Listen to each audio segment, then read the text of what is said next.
अस्सलाम वालेकुम viewers, I hope आप लोग अल्लाह की फजल करम से खैरियत से होंगे। अल्हम्दुलिल्लाह मैं भी बिल्कुल ठीक हूँ। तो व्यूवर्स, आज हम बनाएंगे बहुत ही खस्ता और क्रिस्पी आलू की कचौरी, वो भी बहुत ही फ्लेवरफुल आलू की फिलिंग के साथ। बरसात का मौसम हो, शाम की चाय हो और उसके साथ गरम गरम आलू की खस्ता कचौरियाँ हो तो फिर मज़ा ही चाय का दुबाला हो जाता है।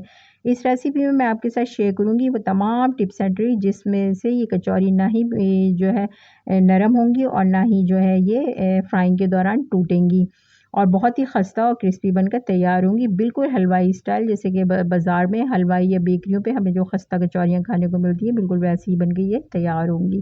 तो चलें स्टार्ट करते हैं बनाना। सबसे पहले हम कचौरी के लिए डो लगाएंगे, तो उसके लिए मैंने जो है वो 2 कप ऑल पर्पज़ फ्लोर यानी कि मैदा लिया है और उसके साथ ही मैं इसके अंदर 2 टेबल स्पून जो है वो सूजी ऐड करूँगी। अच्छा, सूजी जो है वो इसमें जो है ना क्रिस्पीपन और खस्तापन लेकर आएगी कचौरी में। उसके साथ ही हाफ़ टी स्पून नमक, हाफ़ टी स्पून अजवाइन, अजवाइन को हाथ से हल्का-सा मसल लीजिएगा और उसके साथ ही इसमें 1/4 कप, जो अगर स्पून में हो तो 4 टेबल स्पून के करीब ऑयल है। अच्छा, कचौरी ये की जो डो लगाते हैं उसमें कभी भी घी का यूज़ नहीं करते, ऑयल का यूज़ करते हैं। जैसे कि हम अगर समोसा वगैरह लगाते हैं, समोसे में तो हम घी का यूज़ कर लेते हैं, लेकिन कचौरी में जो होता है वो ऑयल का ही यूज़ होता है।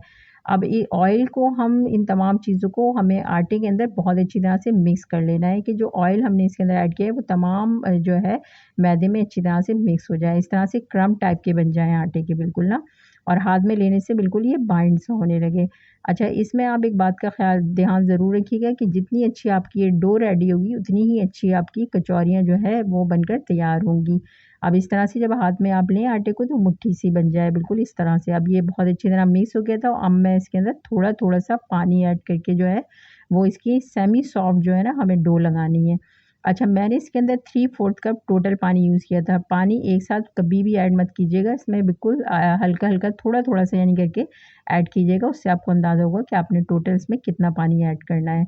मैंने 3/4 कप ऐड किया था। अच्छा, अब आटे को हम पानी के साथ जो है अच्छी तरह से समेट लेंगे, पूरा इकट्ठा कर लेंगे और इसको कवर करके तकरीबन जो है 15 मिनट के लिए ऐसे ही छोड़ देंगे। अभी हमने आटा गूँधा नहीं है, सिर्फ़ हमने इसको इकट्ठा करके रखना है।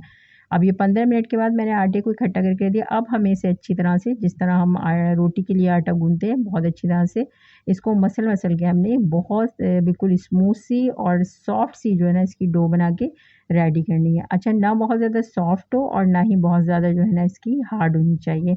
सेमी सॉफ्ट यानी कि जो इसकी डो लगा के हम इसकी तैयार करेंगे। बस हमने डो इसकी बहुत अच्छी लगा के तैयार करनी है। जितनी अच्छी हमारी डो होगी इतना ही हमारी अच्छी कचौरियाँ बनके तैयार होंगी। ये देखें इस तरह से सेमी सॉफ्ट सी बिल्कुल डो है। अब इसे हम क्लिंग रैप से कवर करके इसको रख देंगे, या फिर आप किसी भी शॉपर वगैरह से या गीले कपड़े से इसको कवर करके रख दें इस तरह से ना, ताकि ऊपर से ड्राई ना हो। अब इसे हमें जो है तकरीबन आधा घंटा या 1 घंटे का रेस्ट ना ज़रूर देना है। जब तक ये रेस्ट हमारी आटे को मिलता है, हम जो है इसकी मज़ेदार सी फिलिंग रेडी करते हैं आलू की।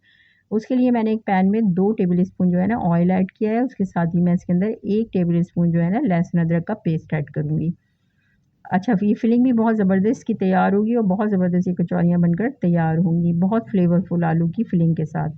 अब जो लहसुन अदरक हल्का-सा फ्राई हो गया था, इसका कच्चापन हल्का-सा ख़त्म हुआ था, तो मैं इसके अंदर 2 मीडियम साइज़ की प्याज़ इस तरह से मैंने चॉप की थी, वो इसके अंदर ऐड कर देंगे। अच्छा, प्याज़ को हमें बहुत ज़्यादा कलर इसका डार्क नहीं करना, बस ये कि हल्की-सी ये सॉफ्ट हो जाए, बिल्कुल हल्का-सा लाइट पिंक सा कलर आ जाए इसका ना। बहुत ज़्यादा हमें इसका कलर यहाँ चेंज नहीं करना। जब ये इस तरह से प्याज़ हमारी हो जाएगी तो हमने इसमें कुछ स्पाइसेस ऐड करने हैं, जिसमें हाफ़ टी स्पून नमक, 1 टीस्पून ज़ीरे का पाउडर, 1 टीस्पून धनिया पाउडर, हाफ़ टी स्पून हल्दी पाउडर, हाफ़ टी स्पून कुटी हुई लाल मिर्च, 1 टीस्पून लाल मिर्च पाउडर और उसके साथ ही मैंने 1 टीस्पून इसमें चाट मसाला फ्लेवर के लिए ऐड किया है। इससे बड़ा अच्छा इसमें ना टेस्ट आएगा मसाले के अंदर सारा। और अगर आपके पास अमचूर पाउडर हो या खटाई पाउडर हो तो वो भी इसके अंदर आप हाफ़ टी स्पून ऐड कर दीजिएगा, तो उससे भी बहुत अच्छा फ्लेवर आ जाएगा। अब इन तमाम मसालों को हमें प्याज़ और लहसुन अदरक के साथ जो है ना अच्छी तरह से मिक्स करके हल्का-सा हमें इसको जो है कच्चापन इसका ख़त्म कर लेना है। अगर आपको प्याज़ थोड़ी-सी ड्राई लगे यहाँ पर, क्योंकि प्याज़ काफ़ी पानी थोड़ा-सा अपना रिलीज़ करती है, तो फिर आप हल्का-सा पानी डाल के ये मसाला इसमें भून लीजिएगा। और इसके साथ ही मैं इसके अंदर मैंने 4 ये आलू बॉयल करके इस तरह से ग्रेटर से ग्रेट कर लिए थे। आप ग्रेट कर लें या फिर मैश कर लें हाथ की मदद से या मैशर से, जिस तरह भी चाहें। इसको मैश करके और इसके अंदर मिक्स कर देंगे। अब इस तमाम मसालों को हमें आलू के साथ अच्छी तरह से मिक्स करना है कि ये बिल्कुल अच्छी तरह से मिक्स हो जाए। अच्छा, आलू कोशिश कीजिएगा आलू में ज़्यादा चिपचिपापन ना हो। जितने आलू ड्राई होंगे इतनी अच्छी ये फिलिंग हमारी अच्छी जो है अंदर कचौरियों में बिल्कुल सेट रहेगी। अब ये इस तरह से मसाला सारा मिक्स हो गया था, उसके साथ ही मैं इसमें जो है ना फ्रेश हरा धनिया चॉप कर लिया था मैंने, और दो जो है ना हरी मिर्च बारी बारी चॉप करके वो इसके अंदर ऐड कर देंगे, और इसको अच्छी तरह से मिक्स करके फ्लेम ऑफ करके इसको जो है हम ठंडा करने के लिए छोड़ेंगे। अब हम यहाँ पर डो चेक कर लेते हैं, जो हमने कचौरी की लगा के रखी थी, मैंने आधे घंटे का रेस्ट दिया था इसको। अब ये अल्हम्दुलिल्लाह बहुत ज़बरदस्त हमारी डो बिल्कुल ये परफेक्ट रेडी हो गई है, देखें। और इसको एक दफ़ा और हम हाथों की मदद से थोड़ा सा स्मूथ कर लेंगे, और इसको 2 हिस्सों में डिवाइड कर देंगे। हम इसके 2 पेड़े बना लेंगे, क्योंकि हमें छोटी-छोटी सी बॉल्स बनानी है कचौरियों के लिए, तो हम इसको रोल करेंगे पहले ना, इसलिए ये काफ़ी बड़ी है, तो हम इसको 2 हिस्सों में डिवाइड कर लेंगे।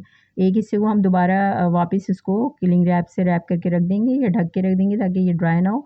और फिर एक को इस तरह से हम रोल करके इसकी हमें छोटी-छोटी सी जो है ना कचौरियाँ बनानी है, मतलब छोटी-छोटी सी बॉल्स बनानी है। जितने बड़े साइज़ की आपने कचौरी बनानी हो, इतने ही छोटे साइज़ का आप इसका पेड़ा जो है ना तोड़ लें इस तरह से ना। ये देखें इस तरह से मैंने इसका पेड़ा जो है वो तोड़ लिया है। इसे तोड़ लूँगी सारे छोटे-छोटे से, मैंने छोटे साइज़ की मैं कचौरी बनाऊँगी, अगर आप बड़े साइज़ की बनाएँ तो फिर आप बड़े साइज़ की जो है ना इसकी इस तरह से पेड़ा बना लें। और फिर इसको इस तरह से हम पेड़े का शेप दे देंगे, ये इस तरह से। बिल्कुल इस तरह से हाथ की मदद से दे दें, या फिर आप नीचे जो है काउंटर पे रख के जिस तरह भी चाहें इस तरह से हम इसका शेप दे देंगे। अच्छा, मैंने ये छोटे साइज़ की कचौरी बनाई है, आप चाहें तो इसमें बड़े साइज़ की भी बना सकते हैं। ये इस तरह से हम सारे बना के रेडी कर लेंगे, बिल्कुल स्मूथ कर लेंगे इसको, ताकि हमारी कचौरियाँ बिल्कुल स्मूथ सी बन के रेडी हों। ये इस तरह से देखिए मैंने सारे जो जितने भी पेड़े थे इसके सारे बना के रेडी कर लिए हैं। देखिए 2 कप आटे से इतने सारे ये बन के रेडी हो गए हैं। इसको अब हम जो है एक प्लेट में जो है रख देंगे, और ऊपर से कवर करके इसको छोड़ देंगे, और कवर कर देंगे क्योंकि ये ड्राई ना हो। कवर आपने इसको ज़रूर करना है कि हवा ना लगे और ड्राईनेस ना आए इसके ऊपर ना, इसलिए इसको कवर करना है हमें। कवर करके रख देंगे। अब यहाँ पर हम जो है ना अपना आलू का मिक्सचर देखते हैं, ये भी बिल्कुल ठंडा हो चुका है। अब इसकी भी इसी तरह हम ना छोटी-छोटी सी बॉल्स बना के रेडी कर लेंगे। हमें फ़िल करनी है अंदर, तो इस तरह से हम बॉल्स बना लेंगे, इसकी ईज़िली अंदर फ़िल हो जाएँगी इसके ना।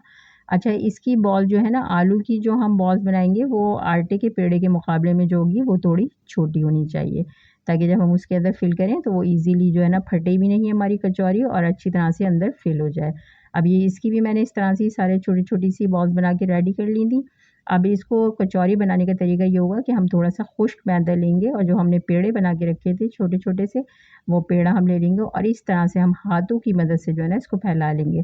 अच्छा, आपने इसके अंदर जो खुश्क मैदा है वो ज़्यादा नहीं लगाना है, बिल्कुल हल्का-सा लगाना है, और बाकी जितना थोड़ा बहुत होगा इसमें मज़ीद वो इस तरह से नीचे हमने इसको झाड़ देना है जब आप इसको फ़ोल्ड करेंगे, मतलब रोल करेंगे। अब इस तरह से हम जो है ना आलू का जो हमने बॉल बना के रखी थी वो अंदर रखेंगे, और इसको हम इस तरह से हाथों की मदद से थोड़ा-सा घुमाते जाएँगे, तो ये जो आटे की का पेड़ा जो होगा हमारा वो फैलता जाएगा, और फिर इस तरह से हम जो है ना ऊपर की तरफ उसको प्रेस करते हुए इसको इस तरह से हम बिल्कुल अच्छी तरह से जो है ना इसको सील कर देंगे। हमें बहुत अच्छी तरह से इसको सील करना है कि कहीं बिल्कुल खुली ना रहे, और ऊपर से बाकी जो थोड़ा बहुत हमारा आटा बचेगा पेड़े का, वो हम इसमें से जो है ना इस तरह से तोड़ देंगे, निकाल देंगे यानी कि ना, और इस तरह से हम बना के रेडी करेंगे। अच्छा, अब जब फ्राई करें आप, तो फ्राई के बाद इसकी एक बहुत अच्छी टिप है, जब जिससे ये बहुत फूली-फूली सी बन के तैयार होती हैं, इस तरह से हाथों की मदद से चारों तरफ हल्का-सा इसको प्रेस कर देंगे, तो फिर ये बहुत आपकी कचौरी जो है फूली-फूली सी बनकर तैयार होंगी।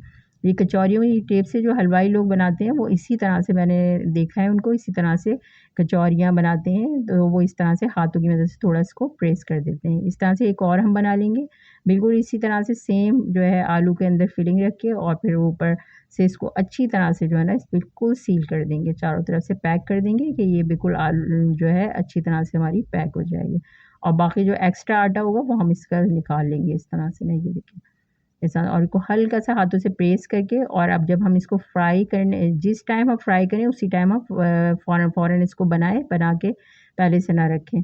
अब ये इस तरह से चारों तरफ से हाथों की मदद से इस तरह से हल्का-सा प्रेस कर देंगे, और इसको फ्राई कर लेंगे।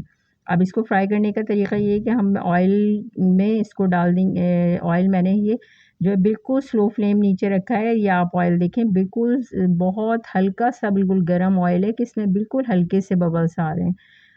कचौरियाँ हमेशा जो है ना ज़्यादा बहुत ज़्यादा हॉट ऑयल में फ्राई नहीं की जाती, बिल्कुल स्लो ऑयल में फ्राई की जाती हैं, और स्लो मीडियम फ्लेम पे की जाती हैं।